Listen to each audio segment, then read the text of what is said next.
5ই August আমরা জেলখানায় ছিলাম, আমরা কল্পনাও করিনি যে হাসিনা ক্ষমতা ছাড়তে বাধ্য হবে, কিন্তু রাখে আল্লাহ মারে কে? আল্লাহ যে অনেক কিছুই করতে পারেন। মনে হলো যে আল্লাহ সরাসরি এই বিপ্লব ঘটার ব্যবস্থা করেছেন।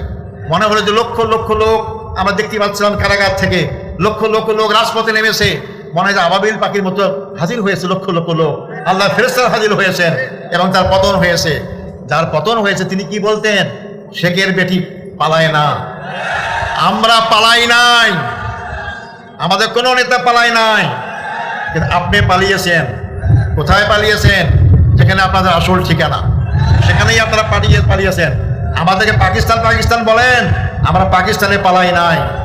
আমাদের শহীদ মীর কাসেম আলী মামলা যখন চলে তখন তিনি আমেরিকায় ছিলেন, তাকে বলা হয়েছে আপনি আসবেন না বাংলাদেশে, বিচারের সম্মুখীন হবেন।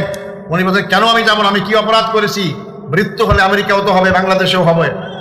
তিনি আমেরিকা থেকে বাংলাদেশে এসেছেন, বিচারের সম্মুখীন হয়েছেন, তাকে ফাঁসি দিয়ে শাহাদত করা হয়েছে। তাহলে কারা এই দেশের জনগণকে ভালোবাসে?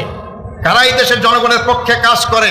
যারা পালিয়ে যায় তারা, নাকি যারা মৃত্যুর সম্মুখীন হওয়ার পর বিদেশ থেকে দেশে আসে তারা? আসল তারাই দেশপ্রেমিক, তাদের দ্বারা এই দেশ রক্ষা পেতে পারে, তাদের দ্বারা এই দেশের সীমানা রক্ষা হতে পারে। আবু সাঈদের স্বপ্ন ছিল একটা আধিপত্যবাদ মুক্ত বাংলাদেশ। আবু সাঈদের স্বপ্ন ছিল বৈষম্যহীন বাংলাদেশ। আবু সাঈদের স্বপ্ন ছিল যার ভোট নিজের পছন্দের বাক্সে ভোট দিতে পারবে, এইরকম একটি বাংলাদেশ। আবু সাঈদের স্বপ্ন ছিল গণতন্ত্র বাংলাদেশ প্রতিষ্ঠা হোক, সেই বাংলাদেশ। আর এই বৈষম্য বাংলাদেশ গড়তে হলেই, আপনার আগের বক্তা শুনেছেন, এই বাংলাদেশের 54 বছরে অনেক আইন, অনেক কিছু পরীক্ষা হয়েছে, কোনো আইন দিয়ে বাংলাদেশের জনগণের মুক্তি নিশ্চিত হয় নাই।